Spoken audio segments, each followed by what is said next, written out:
할렐루야, 준총 목사와 함께하는 영성 산책 시간입니다.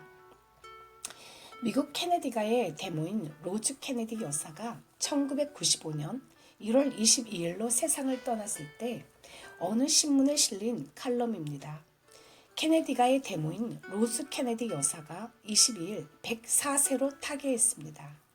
한 명의 미국 대통령과 두 명의 상원 의원을 길러냈고 그녀 자신도 104세나 장수를 누렸다는 점에서 로즈 여사의 일생은 영광의 일생이라고 할 수 있습니다.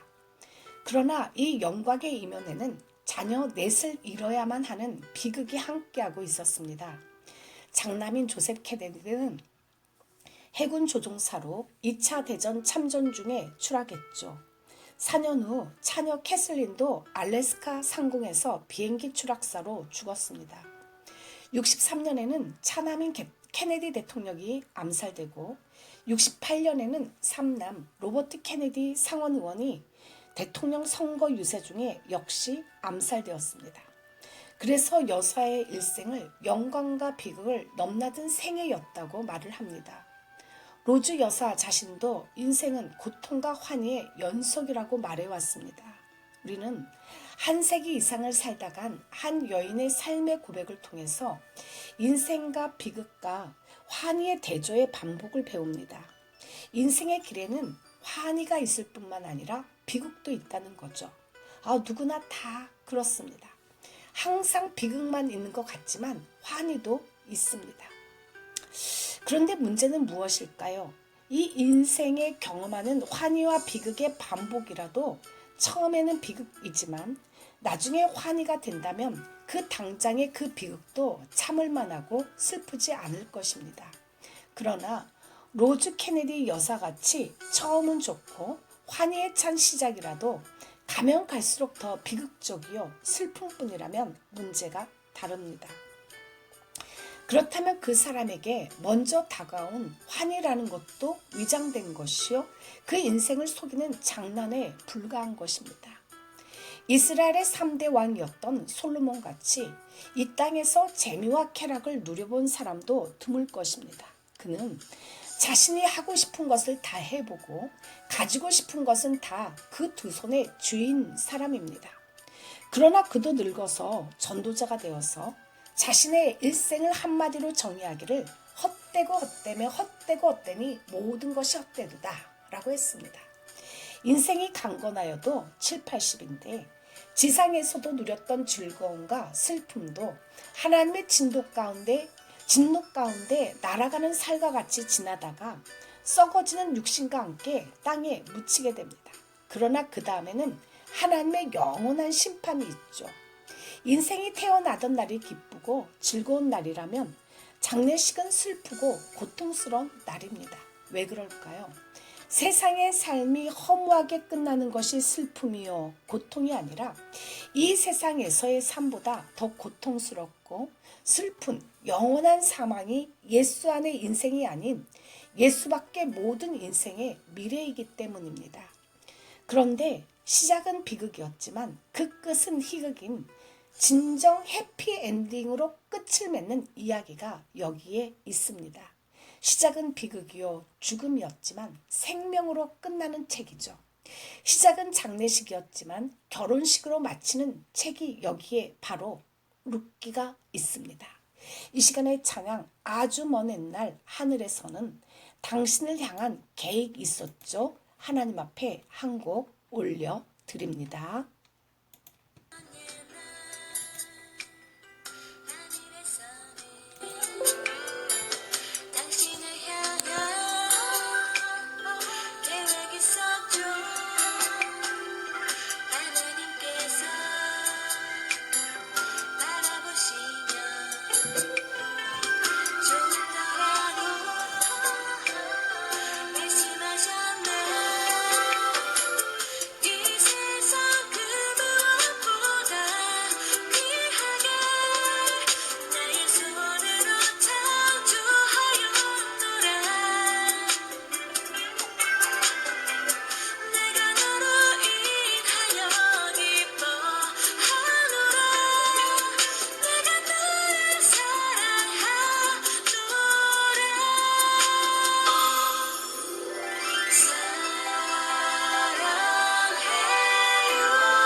할렐루야.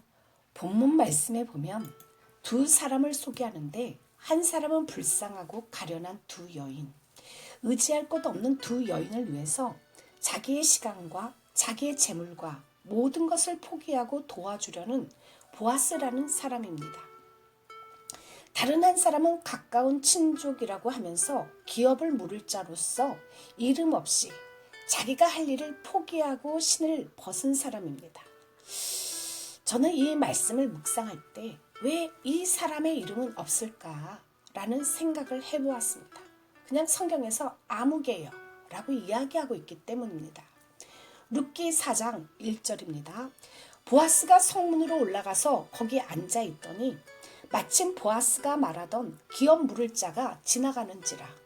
보아스가 그에게 이르되 아무개여 이리로 와서 앉으라 하니 그가 와서 앉으매.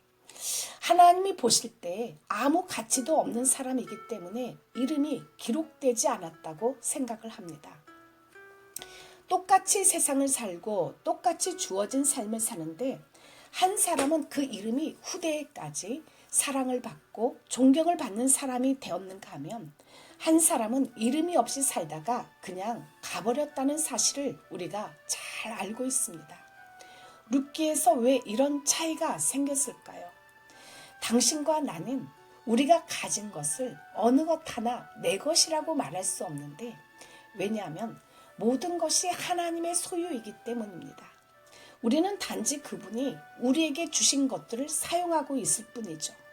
우리가 마치 소유주로서 행동할 때 우리는 소유를 섬기기 시작하게 됩니다. 그것이 우상숭배죠. 우리는 단지 하나님께서 우리를 돌보시기 위해 부여하신 소유물들의 사용자일 뿐이라는 것을 깨닫게 될 때 청지기의 원리에 대해 잘 이해할 수 있습니다. 이 원리는 동시에 이스라엘 백성들에게도 적용되었죠. 하나님께서는 땅을 소유하셨는데 이것을 여러 지파와 가족들에게 분배하여 주셨습니다. 그리하여 그 땅은 그 지파와 가족들 안에서 보존되어야 했습니다. 만일 어느 가족이 가난하게 되어 그들의 땅을 팔면 그 소유주가 희년에 이르러 그들에게 땅을 되돌려 주거나 또는 부유한 친척이 그들을 위해 그 땅을 물을 수가 있었죠. 레위기 25장 23절 24절입니다. 토지를 영영히 팔지 말 것은 토지는 다 내 것임이라. 너희는 나그네요 우고하는 자로서 나와 함께 있느니라. 너희 기업의 온 땅에서 그 토지 무르기를 허락할지니 라고 선언하였습니다. 이 말씀의 근거에서 보아스는 장로들 앞에서 가장 가까운 기업 물을 자에게 네가 물어야 해 라고 말을 합니다. 이 사람은 나오미가 나이가 많이 들었기 때문에 결혼을 해도 아이를 못 낳을 것으로 생각하고 그럼 내가 사지 라고 선뜻 대답을 하였습니다. 당신이 이 땅을 사면 룻과 결혼을 해서 아들을 낳아야 한다 라는 고엘 제도를 상기시켜 주었죠. 그러니까 이 사람은 안 하겠다고 자기 권리를 포기하는 마음으로 신을 벗었습니다.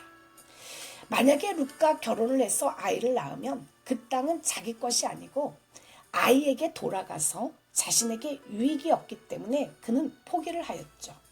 그가 포기한다는 뜻으로 신발을 벗는다는 것은 부끄러운 삶을 산 것입니다. 룻기 4장 5절과 6절입니다. 보아스가 이르되 네가 나오미의 손에서 그 밭을 사는 날에 곧 죽은 자의 아내 모압 여인 룻에게서 사서 그 죽은 자의 기업을 그의 이름으로 세워야 할지니라 하니 그 기업 물을 자가 이르되 나는 내 기업에 손해가 있을까 하여 나를 위하여 무르지 못하노니 내가 물을 것을 네가 물으라. 나는 무르지 못하겠노라 하는지라. 그는 하나님의 뜻보다 재물을 더 사랑하였습니다. 기업 물을 자가 처음에 땅을 사겠다고 선뜻 대답을 하였지만 룻과 결혼해야 하고 그로 말미암아 자손을 낳으면 그 지불한 모든 돈이 그 아들에게 간다고 생각을 할 때 그는 즉시 포기를 하였죠. 그는 스스로 신을 벗음으로 기업 물을 자라는 영광스러운 위치를 포기한 부끄러운 사람이 되고 말았습니다. 모든 사람이 그를 기업 물을 자라고 불렀으나 정작 자기 자신은 아니었던 거죠. 그렇지만 보아스는 하나님의 지혜를 소유한 사람입니다. 그리고 하나님의 법대로 살았죠.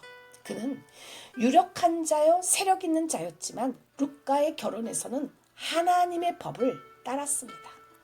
그리스도인이 누굴까요? 그리스도인은 인생의 행복이나 불행이나 그 자체에 가치가 있는 것이 아니기 때문에 인생을 가치 있게 하는 것은 하나님이심을 믿고 인생의 모든 사건 속에서 하나님을 발견하고 또 하나님이 주시는 목적과 의미를 발견하여 하나님을 경외하며 하나님께 영광 돌리는 삶이 가장 가치 있는 것이며 영원한 것인 것을 믿는 사람입니다.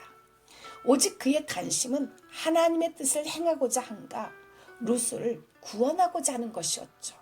그 다른 친족은 자기의 이름과 기업이 오랫동안 보존되기를 원하였는데 그로 인해 그의 이름은 영원히 역사 속에 사라지게 되었습니다.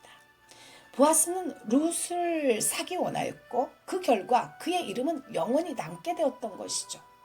우리는 룻기에서 그 이름이 영영이 묻혀버린 두 사람을 찾을 수가 있습니다. 이 사람들은 기회를 잃어버린 사람들입니다. 누구인지 아십니까? 한 사람은 나오미의 또 다른 며느리인 오르바입니다. 이 오르바는 룻과 함께 예루살렘으로 오다가 도로 제 본토 아비집으로 돌아간 여인이죠. 걸어오던 좁은 길을 버리고 넓은 길을 따라 세상으로 나간 여인입니다.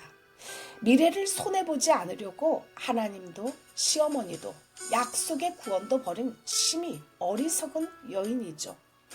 일시적인 눈에 보이는 조건을 따라서 소돔과 고모라 성을 선택하여 나간 롯과 다름없습니다. 그러나 그 결과는 실패입니다.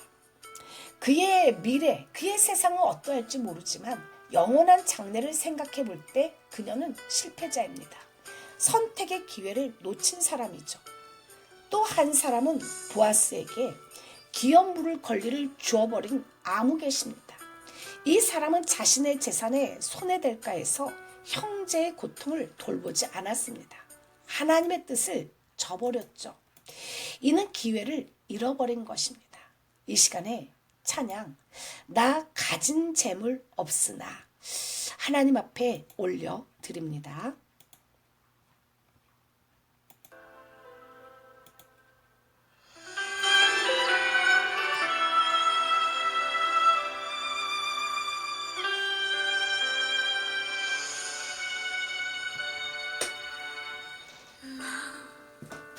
가진 재물 없으나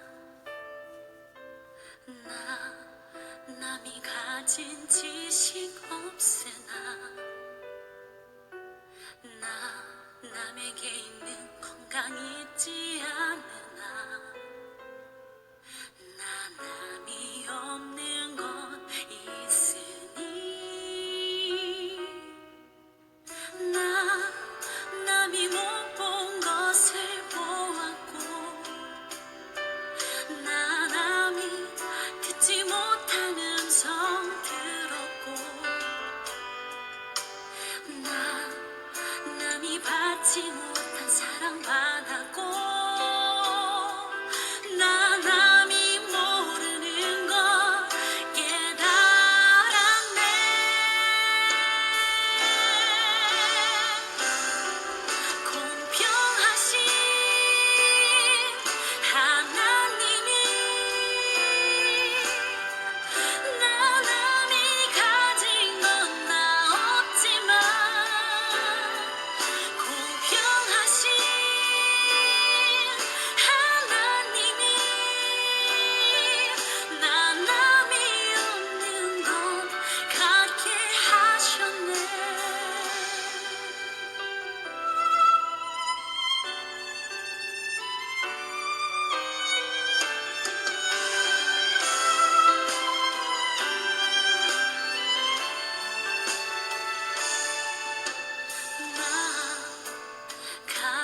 할렐루야. 룻은 모든 것을 다 포기했습니다. 본토와 친척과 아비 집을 떠났죠. 자신의 미래를 어떻게 할 것인가에 대해서도 다 포기했습니다. 그러나 이 룻이 얼마나 복되게 됩니까? 모든 것을 버린 룻에게 모든 것이 은혜로 주어졌습니다. 그는 보아스를 만나서 은혜를 입을 뿐 아니라 베들레헴의 백성들과 장로들에게 축복을 받습니다. 이스라엘을 세운 라헬과 레아 같기를 기원하죠. 이 기원은 룻이 이스라엘을 세우는 자가 되어달라는 축복입니다. 보아스에게 백성들이 축복을 합니다. 베들레헴에서 유력하고 유명한 자가 되어달라는 기도죠. 또 보아스의 가정이 룻이 낳은 아들로 인하여 다말이 유다에게서 낳은 베레스의 집과 같게 하시기를 기도합니다. 이 기도가 어떻게 이루어지는가요? 드디어 보아스와 룻이 결혼하게 되고 하나님께서 아들을 주십니다. 그때 이 동네 사람들은 이 아이를 축복하고는 나오미가 아들을 낳았다고 합니다. 이 아이가 나오미의 생명의 회복자이며 노년의 복양자가 되리라고 했습니다. 그 이름은 오벳이라고 지었죠. 이 이름의 뜻은 섬기는 자라는 뜻입니다. 하나님께서는 그들의 기도대로 다 응답하셨죠. 보아스와 그의 낳은 아들 오벳을 통해서 유대한 왕인 다윗이 태어납니다. 마침내 하나님께서는 이 다윗의 왕가에 다윗의 후손으로 메시아를 보내주시죠. 룻은 예수 그리스도의 족보에 기록되는 은혜를 입었습니다. 여기에 쓰임을 받았다는 거죠. 오르바는 이 선택할 수 있는 절호의 기회를 놓쳤죠. 룻기 1장 4절에 보면 오르바가 큰 며느리입니다. 그녀는 마땅히 큰 자부로서 같이 예루살렘까지 따라왔다면 기업을 무르는 일에서도 룻보다도 먼저일 것입니다. 그러나 그가 이를 가치 없게 여기고 업신여기고 신앙보다 세상을, 하나님보다 자신이 즐기는 삶을 더 큰 것으로 여겼죠. 아무개 씨도 그렇습니다. 보아스보다는 룻에게서는 더 가까운 친족이었죠. 그러나 그의 가치관이 세상적이었기 때문에 하나님의 뜻을 따라 순종하지 않았습니다. 그는 자신의 재산과 돈이 손해될 것을 염려해서 이 기업을 무르는 일을 보아스에게 양보합니다. 보아스의 이름은 오늘날까지 영광되게 기억되지만 아무개 씨, 그의 이름은 기억되지 않습니다. 지금 당신이 섬기고 있는 그 자리, 직장에서의 그 소명의 자리, 개척교회 사람도 없는데 섬기는 그 자리는 이 세상 그 어떤 것과도 바꿀 수 없는 귀한 섬김의 자리입니다. 오르바나 아무개 씨에게 공통점이 있다면 이 은혜를 누구보다 먼저 입을 수 있는 명분이 있었지만 이를 귀하게 여기지 않으므로 세상 것들과 바꾸어 버립니다. 마치 아무개 씨를 생각할 때 한 그릇 팥죽 때문에 장자의 명분을 헌시짝같이 버린 에서가 생각이 나지 않는가요? 히브리서 12장 16절에서는 이 에서를 망령된 놈이라고 하죠. 버림받아서 회개할 기회를 얻지 못하였다고 합니다. 하나님의 은혜와 약속, 하나님의 역사가 시시하게 보이는가요? 원시치 못하고 세상만을 보고 사는 것 때문에 세상 것은 여전히 크게 보입니까? 어떤 가치관을 가졌느냐가 너무도 중요합니다. 그 가치관에 따라서 자기 앞에 놓인 길을 선택하죠. 당장에 어렵고 희생이 있어도 그 가치관에 따라 좁은 길을 선택하는 지혜로운 자가 있고 당장에 눈에 보이는 대로 그 넓은 길을 선택하고 마는 어리석은 가치관에 따라 사는 사람이 있습니다. 룻과 보아스, 그들의 이름은 영원히 빛나고 있습니다. 그들은 어리석은 자 같았으나 지혜 있었죠. 그들은 잃어버린 자 같았으나 얻었습니다. 그들은 자기에게 닥쳐온 그 기회를 놓치지 않았죠. 이 사람들이 지혜자입니다. 세상은 아주 잠깐이에요. 기회는 지나갑니다. 당신은 이 귀한 세월을 무엇을 하고 보내십니까? 로즈 케네디 여사와 같이 처음은 좋고 영광되나 갈수록 비극적인 삶이 좋습니까? 룻과 같이 비록 비극으로 시작되고 비참하였으나 갈수록 더욱 영광되고 갈수록 더 존귀해지는 영원히 귀한 자가 되는 이 길이 좋습니까? 이것은 당신의 선택에 달려 있습니다. 하나님께 겸손하게 은혜를 구해야 합니다. 당신을 하나님께 드리십시오. 당신의 모든 삶을 하나님께 맡기세요. 당신의 모든 미래까지도 다 하나님께 드리고 맡겨야 합니다. 하나님께 드릴 수 있는 기회, 쓰임받는 기회를 놓치면 후회합니다. 하나님께 쓰임받는 것이 은혜요. 가장 크고 영원한 가치가 있는 삶인 것을 알아야 합니다. 내게 주어진 삶을 어떻게 살다가 가야 할까요? 이 시간에 찬양, 오늘 하루, 주어진 하루를 감사합니다. 라는 찬양 하나님 앞에 올려드립니다.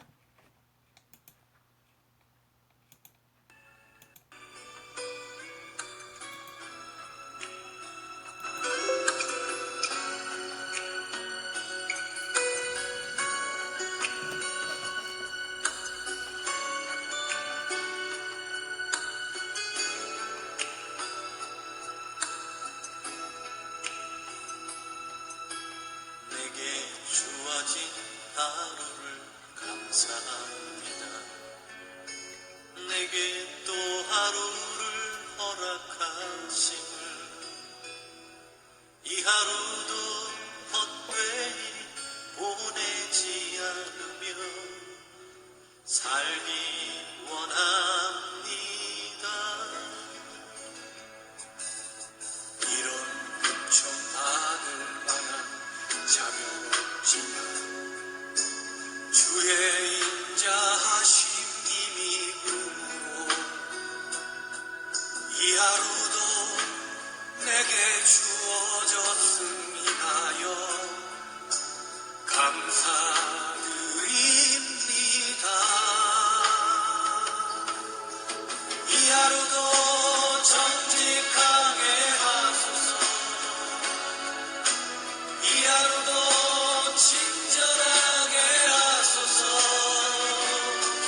내가 만나는 모든 사람들에게 자비를 베풀게 하소서. 이 하루도 온유하게 하소서. 이 하루도 겸손하게 하소서. 나의 걸음을 지치게 만드는 이들에게 용서를 베풀게 하소서.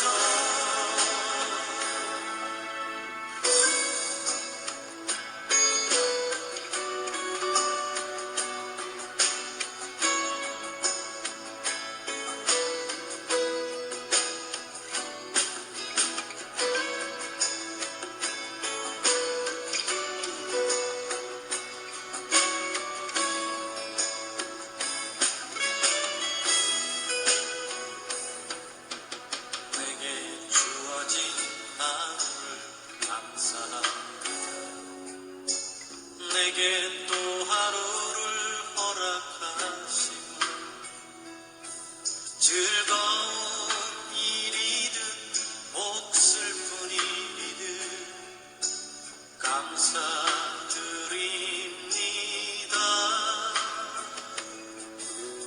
비록 이 하루가 날 울린다 원망의 맘 품지 않을 이유는 나의 주님 이 모든 일을 주관하셔서 선을 이루심이라. 이 하루도 평화롭게 하소서. 이 하루도 강건하게 하소서. 험한 폭풍이 몰아치는 중에도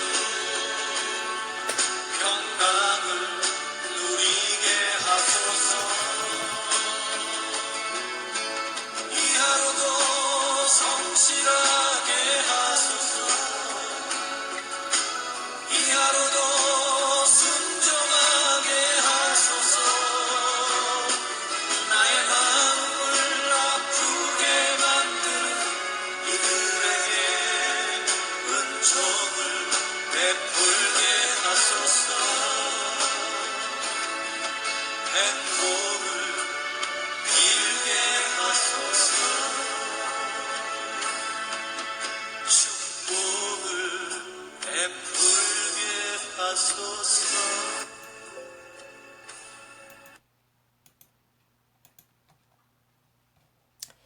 할렐루야. 룻기에서 볼 수 있는 또 다른 것은 구속자의 특성입니다. 율법에 의하면 구속자는 아무나 될 수가 없었죠. 구속자는 무엇보다 가까운 친족이어야만 했습니다. 레위기 25장 25절에 나와 있죠. 만일 가난한 이스라엘 사람이 자신이 노예로 팔리게 된다든지 또는 그 소유가 팔리면 친족이 그 사람과 소유를 물을 수가 있었습니다. 그러나 구속자는 반드시 가까운 친족이어야만 했죠. 예수 그리스도께서는 우리를 구속하기 위해서 우리의 가까운 친족이 되셔야만 했습니다. 자녀들은 혈육에 함께 속하였으며 그도 또한 한 모양으로 혈육에 함께 속하심은 사망으로 말미암아 사망과 세력을 잡은 자 곧 나귀를 없이 하시며 또 죽기를 무서워함으로 일생에 매여 종노릇하는 모든 자들을 놓아주려 하심이라. 우리 주님은 사람이 되셨습니다.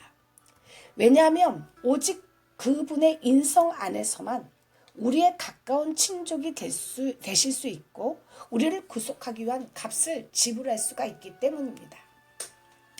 구속자의 두 번째 특징은 구속할 능력이 있는 사람이어야 한다는 거죠.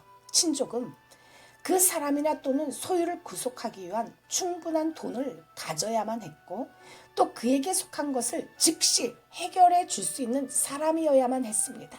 룻은 나오미를 구속할 수가 없었고 나오미도 룻을 구속할 수가 없었습니다.